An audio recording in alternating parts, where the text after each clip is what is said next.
What up guys, this is the Power Up Mushroom and I'm coming to you guys with a brand new video. This video is going to be talking about Project Octopath Traveler.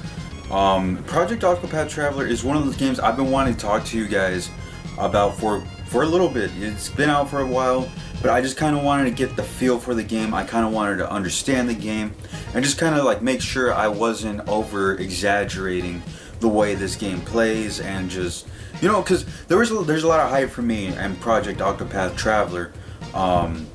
Is there a better abbreviation?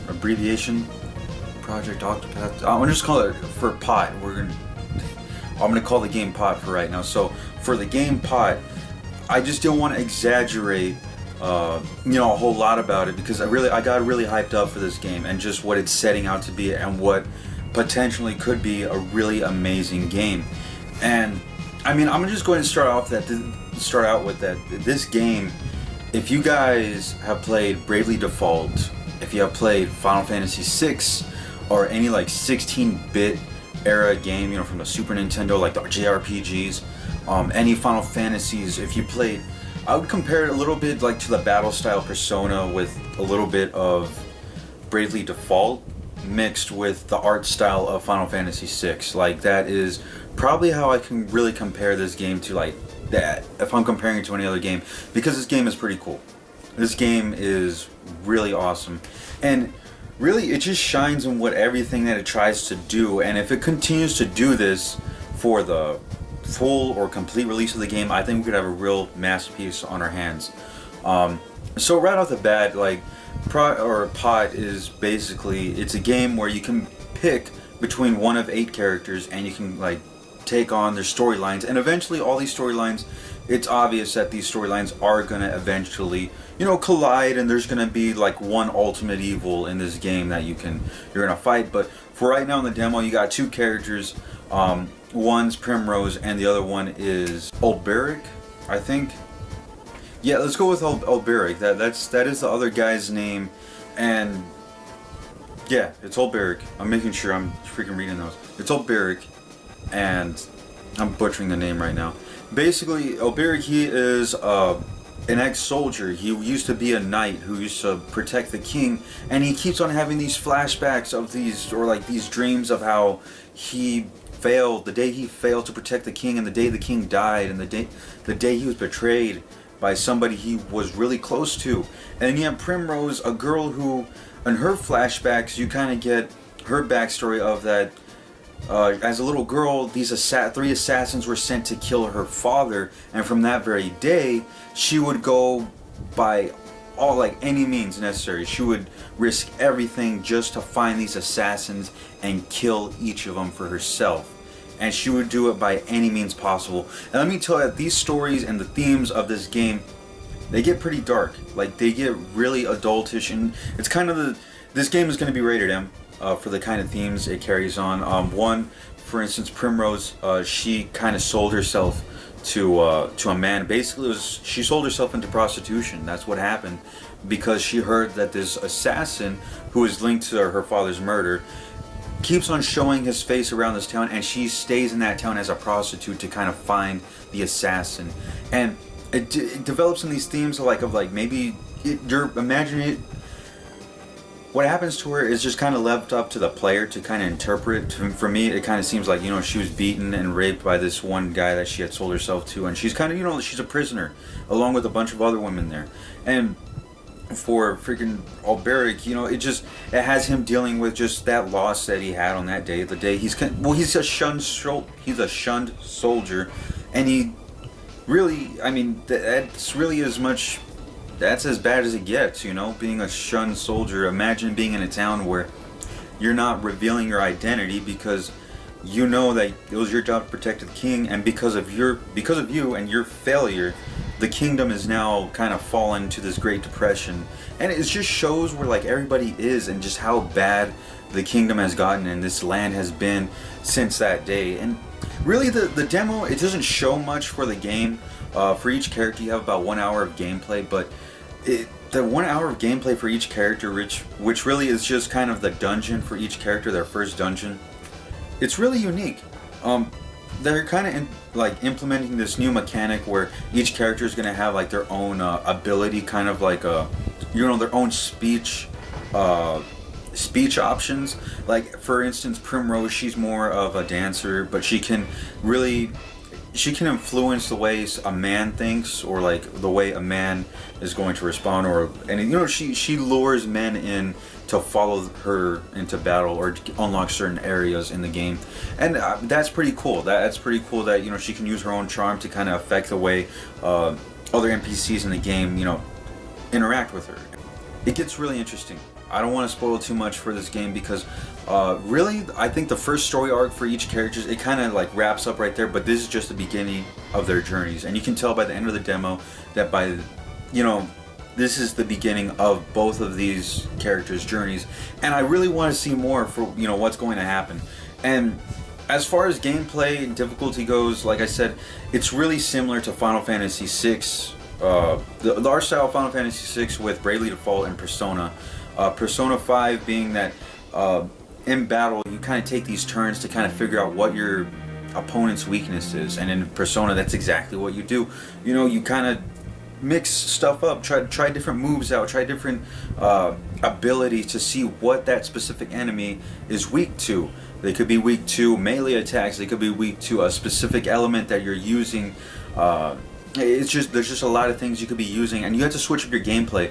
And usually when you find the weakness of these enemies, you can attack, they get staggered and they won't be able to attack that turn, and once you find that weakness, you deal hundreds of damage, like hundreds of points of damage, and it's better than like the 30 points or the 50 points of damage that you'll be dealing just by regularly attacking and you not knowing the weakness. And it's really cool because it kind of implements that kind of strategy to kind of where you're sitting there just thinking, alright, what's my next move going to be? What am I going to do? Is like, should I do this? Should I do that? Should I prepare myself more for this battle? And really, if you don't prepare yourself or you don't grind a little bit, the bosses are going to kick your butt. The bigger enemies are going to kick your butt in the game, and that's how it works. It's more of the Bravely Default type game style though, in the sense that with each turn that you go and fighting the enemies, you get these like skill points or ability points that kind of rack up. I think it's on the top right. And you can do your basic attack. It's not going to delete it or anything, but when you hit the attack button, for the life of me, I can't remember what it's called, but you can add multiple attacks to that specific turn, with the points up there. So each point stands as kind of like an attack that you can do. And that's really cool because, just like Bravely Default, it acts like the Brave meter, where you kind of like, if you save that attack, you can kind of build it up and you can do multiple attacks on one turn. That's basically what it is. And it's really cool. I really think that they are implementing this really well into this game. And it's just amazing. Really, when I was playing this game, all I could think was, this is Final Fantasy VI, mixed with some Bravely Default, with a little bit of Persona gameplay thrown in there. Granted, I think Final Fantasy has done like element damage before, or like, kind of finding the weakness, but it's more, how do I put it? It's more focused here. It's more focused that, find the enemy's weak point and then do that. It's just, there's a lot of strategy involved in these battles, and that's what I really like about this game, is that it gets you thinking. It's a turn-based game, so if you're not into turn-based stuff, this probably isn't for you. I can already see what Square Enix is going for, and really they're trying to cater a lot to the original Final Fantasy fans, like Final Fantasy VI fans. That's what it feels like. It feels like Final Fantasy VI just updated, and the way the visuals are with the new 2D HD mix with like, you have these high resolution 16-bit pixels in the background and these awesome art design built, like the art design in this game is just phenomenal. Whoever designed it, you guys, I need more games. There needs to be more games like that. I could really see like a Final Fantasy VI remake done in the style of this game, and I would be totally fine with it.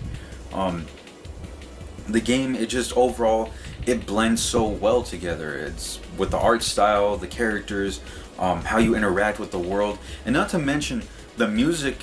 Whoever is composing the music score for this game, oh my goodness, I want to see more from this guy. I heard that he's only done a few games. I forgot what games they were. I did look it up. I was talking to Spoony Bart about him, but he hasn't done a lot of games. But I feel like this game is probably going to be the one where, like, he's going to be remembered for this game because the music in this game is probably some of the best music I've heard. Really, I mean, this year we've had a lot of great soundtracks, but this Octopath Traveler is going to be probably one of those that I want to listen to over and over. Just how they use the violin and the flute and just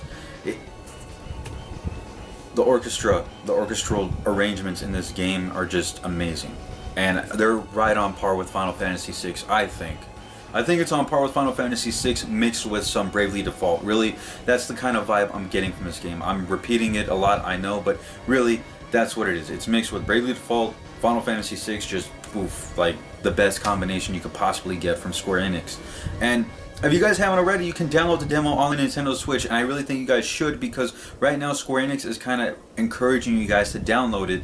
That way you guys can play it, and I think they're going to have like a little email or something that you can like email them on your thoughts and what they could better improve on and stuff like that.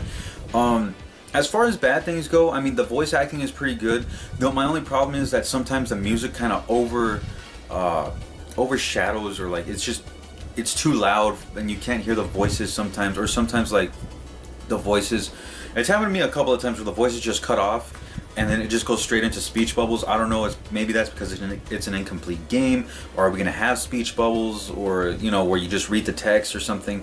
But I think overall they should just have the entire game voice acted. So far it's so good. I mean, I like it. Other than that, I mean, there's not really much I can say about the game because I've only played about 5 hours. But after beating the first dungeon for both characters, you are left open to, you know, kind of explore the world a little bit and that little area that they give you. But my goodness, that area is there's a lot of stuff to look for. It's really rich in detail. Just if you are going to explore the area, just know that I'm pretty sure that when the game does come out, we probably aren't going to be able to transfer our files over. But if you can, that'd be pretty cool. But I think it would be better to get just a fresh start. But there's going to be a little bit of grinding in there, but it's not so tedious. But one problem I did have was on one of the boss fights, I was sitting there and I was just going at this guy. I was there for about 30 minutes, just hitting his weak spots over and over and over and over. And I was literally, it was just me there hitting the A button over and over. And I was just like, oh my god, like, when is this gonna end? But anyway, other than that, I didn't have a problem with it. It feels like an old school Final Fantasy game. That's what it feels like, and I really do enjoy that, especially the way it looks. The way it looks, you guys got to check it out. You guys have to check out the game. I can't emphasize that enough. If you are a Final Fantasy fan, or you enjoyed the JRPGs of the Super Nintendo, you definitely have to check this game out, especially since it's a free game or a free demo that you can download. It's something that I highly recommend that you guys check out, and let me know your thoughts on it. Have you guys played Octopath Traveler? Are there some things that you don't like? Are there some things that you really do like that I didn't mention? I mean, let me know in the comment section. That's what the comment section is there. It's for there down below. After this video, I will probably release a channel update and, you know, kind of let you guys know where I'm going with the channel and everything. I did get a lot of subscribers from my last video with the Super Nintendo and why I didn't get it, which is pretty cool. I mean, I really do appreciate that a bunch of people did subscribe, and I just want you guys to know I will be uploading a lot soon. And thank you guys for subscribing, and stay tuned. So I will have an update for you guys probably by the end of tomorrow. If it's not by the end of tomorrow, then it's going to be the next day, and then I'll have a talk show that we do. So with the Spoonie Bard and Namdi, which you guys should check them out. But anyways, thank you guys for watching. Remember to leave your comments down below. Let me know what you guys think of the game. And as always, guys, when you guys are gaming, power up.